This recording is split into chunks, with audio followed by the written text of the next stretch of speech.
जय हिंद, नमस्कार और राम राम साथियों। आज की वीडियो आप सभी के लिए। आप अगर गर्ल्स हो बॉयज हो कोई भी इस वीडियो को फॉलो कर सकते हो। अगर आप 1600 मीटर, 4800 मीटर, 2400 मीटर, 5 किलोमीटर कोई सी भी भर्ती की तैयारी कर रहे हो, आप चाहे 100 मीटर 200 मीटर किसी भी तैयारी कर रहे हो, आज की वीडियो आपके लिए बहुत ज़्यादा इंपॉर्टेंट है। आज हम 5 इंपॉर्टेंट टिप्स पर बात करेंगे भाई, बहुत इंपॉर्टेंट है। रनिंग में अगर आपको कोई समस्या आ रही है तो इन 5 में से कोई एक होगी, आप उससे पर ध्यान दें भाई।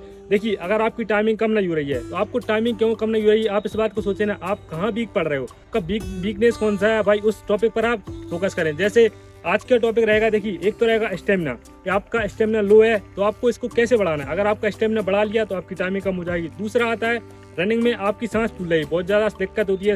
1-2 राउंड 3 राउंड दौड़ने के बाद सांस बहुत ज़्यादा फूलने लगती है, तो आपको क्या करना चाहिए जिससे आपकी सांस न फूले। तीसरा टॉपिक आता है आपकी स्टेप बहुत छोटी है भाई। जब आप रनिंग करते हो या फिर आप टाइमिंग लगाते हो तो आपकी स्टेप बहुत छोटी आती है, तो आपको क्या करना चाहिए जिससे आपकी स्टेप बढ़ जाए। दूसरी बात, आपका वेट, आपका वजन बहुत ज़्यादा होता है भाई। आप रनिंग करते हो, रनिंग में दिक्कत आती है, आपके हाथ सही से नहीं चलते, आपके पैर नहीं फेंकते, तो इसके लिए आपको क्या करना चाहिए। तीसरी बात बहुत ज़्यादा इंपॉर्टेंट है, रनिंग में आपकी टाइमिंग कम क्यों नहीं हो रही है, तो आपको किस तरह से टाइमिंग लगानी चाहिए, आप क्या गलती कर रहे हो जिससे आपको सुधारना चाहिए, आपको अपनी टाइमिंग किस तरह से कम करनी चाहिए। तीसरी बात, जब आप टाइम लगाते हो तो आपकी टाइमिंग में स्पीड नहीं आती। जब वर्कआउट करते हो तब आप अच्छा स्पीड मान लेते हो, 100 मीटर 200 मीटर 500 मीटर स्पीड लगा लेते हो, लेकिन जब आप टाइम लगाते हो तो उसमें आपके हाथ पैर नहीं चलते हैं और आखिरी राउंड में बिल्कुल भी नहीं उठते हैं। जैसे अगर आप 800 मीटर दौड़ रहे हो या फिर 1600 मीटर, तो उसमें आखिरी राउंड में बिल्कुल भी दम नहीं लग पाती है। तो इसके लिए आपको क्या करना चाहिए, आज मैं सारा कुछ इस वीडियो में सोल्यूशन दूंगा। इस वीडियो के आखिरी में मैं आपको एक टिप्स भी दूंगा जो बहुत इंपॉर्टेंट है, जो रहेगी एक टाइमिंग से और एक डाइट से रिलेटेड, तो आपको उसे जरूर देख कर जाना। और वीडियो के बीच बीच में मैं आपको टिप्स देता रहूँगा, बहुत इंपॉर्टेंट टिप्स हैं, उन्हें आप जरूर देख कर जाना। तो आइए स्टार्ट करते हैं। देखिए, सबसे पहले हम बात करेंगे स्टेमिना पे, कि आपका स्टेमिना क्यों नहीं बढ़ रहा है। देखिए, आप कोई सा भी वर्कआउट कर रहे हो भाई, आप कीजिए, कोई दिक्कत नहीं है। आप जैसे अगर आप मान लीजिए कहीं फिजिकल अकेडमी में कर रहे हो, करिए भाई। अगर आप अकेले कर रहे हो, खुद से कर रहे हो, तो कीजिए। आपको मैं बता रहा हूँ स्टेमिना 2 से 3 बातें बता रहा हूँ, अगर आप अकेले कर रहे हो या फिर आप कहीं कर रहे हो तो। देखिए, पहला नंबर ग्रुप वर्कआउट। आपका स्टेमिना कम क्यों हो रहा है, आप अकेले वर्कआउट कर रहे हो। अगर आप कोशिश करें, अगर आपके आसपास कहीं 4 बंदे 5 बंदे या 2 बंदे भी दौड़ रहे हो तो आप उनके साथ वर्कआउट करने की, या फिर आपके आसपास कहीं अकेडमी वगैरह हो तो आप उसे ज्वाइन कर सकते हो। स्टेमिना लो क्यों होता है, देखिए जब आप अकेले रनिंग करते हो तो आपको ऐसा लगता है बहुत तेज दौड़ रहे हैं, लेकिन भाई जब आप टाइमिंग लगाते हो टाइमिंग आपका बढ़कर आता है। तो इसका कारण क्या है, आपका ग्रुप वर्कआउट, आपको ग्रुप वर्कआउट का आदत नहीं होता है। और दूसरी बात, जब आप भर्ती देने जाते हो तो हो सकता है आपको वहाँ ग्रुप में रनिंग करनी पड़े, तो पहला कारण होगा ये। दूसरी बात आती है डाइट, आपको डाइट का प्रॉपर पता नहीं होता, तो भाई अच्छे से डाइट लें, हेल्दी डाइट लें। डाइट का आखिरी में एक टिप्स बताऊंगा, बहुत इंपॉर्टेंट है, उसे देख कर जाना। तीसरी बात आती है, आपको एक वर्कआउट ऐड करना है अपने वर्कआउट में। आप कहीं भी कर रहे हो या अकेले कर रहे हो तो आप एक दिन इससे करोगे, इससे भी आपको बहुत ज़्यादा मदद मिलेगी। क्या, स्लो फास्ट वर्कआउट। आपको जब आपका स्टेमिना बहुत ज़्यादा लो है, मान लीजिए आपको 2 राउंड 3 राउंड के बाद ऐसा लगता है रुक जाना चाहिए, तो इसके लिए आप स्लो फास्ट वर्कआउट ऐड करें। स्लो फास्ट वर्कआउट होता क्या है, मैं इसको डिटेल से समझा देता हूँ। देखिए, 2 तरह से कर सकते हो, आपको जैसा लगता है वैसा कीजिए। पहला तो हो गया जिसमें आपको 7 से 8 राउंड कंटिन्यू लगानी होती है, जिसमें पहला राउंड आप बॉम्ब लगाइए, दूसरा राउंड आप स्पीड में लगाइए, तीसरा राउंड फिर बॉम्ब आप, चौथा स्पीड। ऐसे करके आपको कंटिन्यू लगानी है, रुकना बिल्कुल भी नहीं है। जैसे अगर ज़्यादा नहीं लग पाता तो आप 300 मीटर स्पीड में दौड़ें और 1 राउंड और 1.5 राउंड आप चल सकते हो बॉम्ब, उसके बाद फिर 300 मीटर स्पीड, फिर आप बॉम्ब, ऐसे कर सकते हो। ये हो गया एक तरह से। और एक तरह से ऐसा होता है कि आप 200 मीटर पहले स्पीड में लें, 200 मीटर स्लो करें, फिर 200 मीटर स्पीड, फिर 200 मीटर स्लो, ऐसे करके कंटिन्यू 7 से 8 राउंड लगाएं। या फिर जैसे आप बहुत ज़्यादा वीक हो, अभी आपने स्टार्ट किया है, तो आप ऐसे भी कर सकते हो कि मान लीजिए 200 या 300 मीटर आप स्पीड से चलें, 100 मीटर आप पैदल चल सकते हो, 300 मीटर फिर आपने स्पीड में दौड़ लिया, 100 मीटर फिर पैदल चले, ऐसे करके आप लगा सकते हो। इससे भी आपको बहुत ज़्यादा मदद मिलेगी। ये हो गया। इससे अगर आप अपने वर्कआउट में करोगे आपको बहुत ज़्यादा मदद मिलेगी। कैसे मिलेगी वो समझ देता हूँ। देखिए, आपने दूसरा राउंड बहुत स्पीड में लिया, आपकी सांस बहुत ज़्यादा फूल रही है, बहुत ज़्यादा थकान हो रही है, उसी में आप तीसरा राउंड लगाओगे बॉम्ब में, तो मतलब आप रोकोगे नहीं। तीसरा राउंड लगा लिया, आपने एनर्जी वापस ले ली, आपका रिकवर हो गया बॉडी। उसके बाद चौथा फिर लगाओगे, फिर आपने एनर्जी गवा दी, फिर आप 5वें राउंड में भी एनर्जी बूस्ट कर लोगे। ऐसे करके धीरे धीरे आप हफ्ते 2 हफ्ते करोगे तो आपका स्टेमिना बढ़ जाएगा भाई। तो पहला हो गया क्या, स्लो फास्ट, जिससे आपका स्टेमिना बढ़ेगा। दूसरा आता है, बहुत इंपॉर्टेंट है, क्या, सांस फूलती है। सांस बहुत ज़्यादा फूलती है, इसके लिए देखिए, एक तो मैं डाइट बता रहा हूँ, इसे आप ले सकते हो। जो आपके चने होते हैं, हरी मूंग होती है, उनको आप रात को गलाइए और सुबह जो उसका पानी होता है उसे पीजिए। दूसरी बात, जब आप वर्कआउट के लिए जाते हो तो सुबह आप हल्का सा गुड़ और थोड़ा सा पानी पी के जाइए, इससे आपको बहुत ज़्यादा मदद मिलेगी। आपकी जो कांप बढ़ती है वो कांप नहीं भरेगी। अब तीसरा आता है वर्कआउट। एक वर्कआउट बता रहा हूँ, इसे आप अपने वर्कआउट में ऐड कीजिए, आपके लिए बहुत ज़्यादा बेनिफिट मिलेगा, आपके लिए बहुत ज़्यादा फायदेमंद होगा। पहला तो हो गया लॉन्ग वर्कआउट। आप हफ्ते में 2 से 3 दिन अपने वर्कआउट में लॉन्ग वर्कआउट ऐड कीजिए भाई। इससे क्या होगा, देखिए इससे होगा ये, आप जब स्लो दौड़ोगे उससे आपको सांस लेने में नियंत्रण होगा भाई, कि आपको सांस कितना लेना है। जब आप डिस्टेंस कवर करना सीख जाओगे तो आपको सांस लेना भी आ जाएगा। तो पहला तो हो गया क्या, लॉन्ग रनिंग।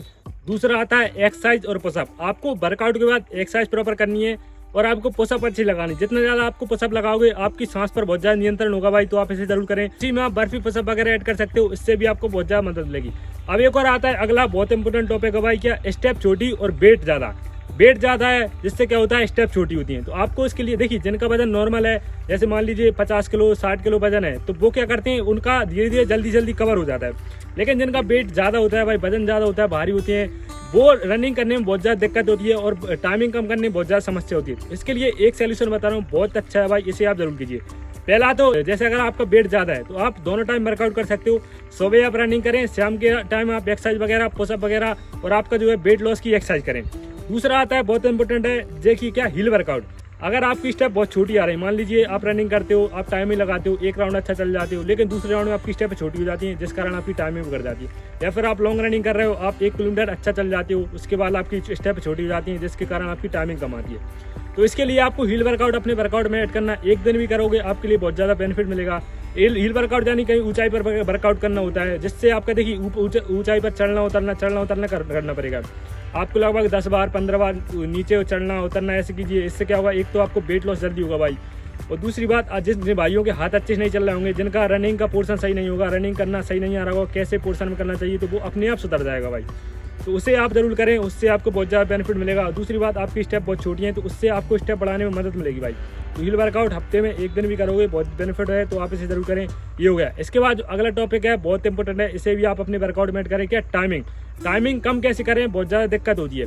टाइमिंग बहुत ज़्यादा मेहनत करते हो लेकिन टाइमिंग कम नहीं हो रही। देखिए इसके लिए मैं आपको 3 से 4 बातें बता रहा हूँ भाई। पहला नंबर तो आपको रेस्ट।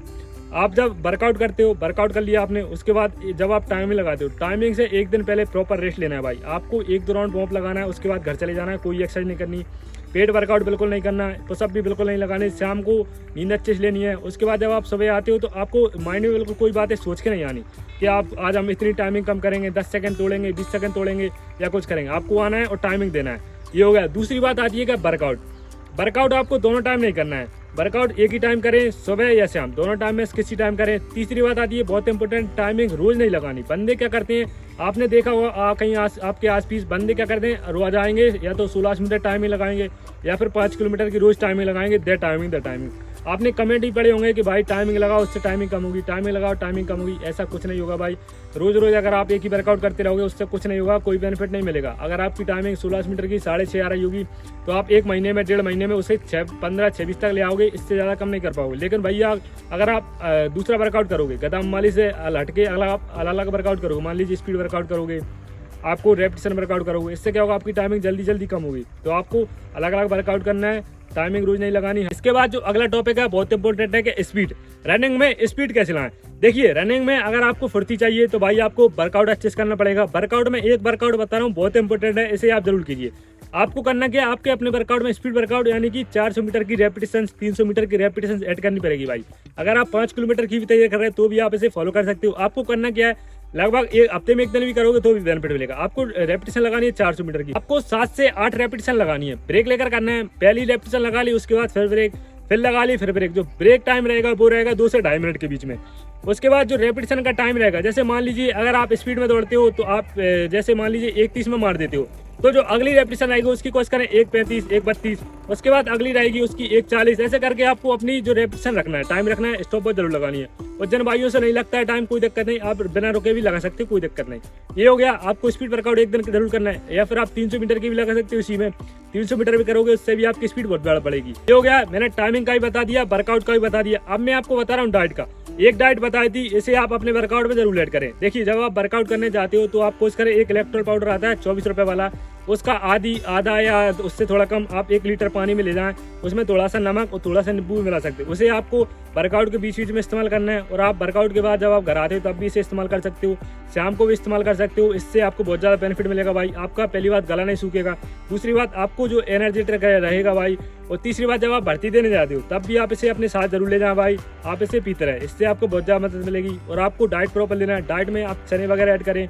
दूसरी बात बनाना शेक, और तीसरी बात आपको ओट्स आप जरूर लेना है। ओट्स से आपको बहुत ज़्यादा बेनिफिट मिलेगा भाई। आप रात में दूध के साथ गला सकते हो, उसमें थोड़ा गुड़ ऐड करें, और जब आप सुबह आते हो तैयार हो जाएंगे तो आप इसे खाली पेट भी खा सकते हो नाश्ते में। दूसरी बात एक और, दलिया। दलिया आपको अपने खाने में जरूर ऐड करने हैं। दलिया आपके लिए बहुत ज़्यादा बेनिफिट मिलेगा भाई, तो दलिया ऐड करें। तीसरी बात आती है क्या, जब आप रात में सोते हो तो सोने से पहले हल्दी वाला दूध जरूर पिएं, उससे आपको बहुत ज़्यादा मदद मिलेगी। अगर आपके कहीं दर्द वगैरह हो रहा होगा तो उससे आपको बहुत ज़्यादा बेनिफिट मिलेगा भाई। तो आप ये सारे इस्तेमाल करें। अगर और किसी चीज़ की वीडियो चाहते हो तो आप कमेंट में कर दो, मैं उसके लिए वीडियो ला दूंगा। मिलते हैं अगली वीडियो में। जय।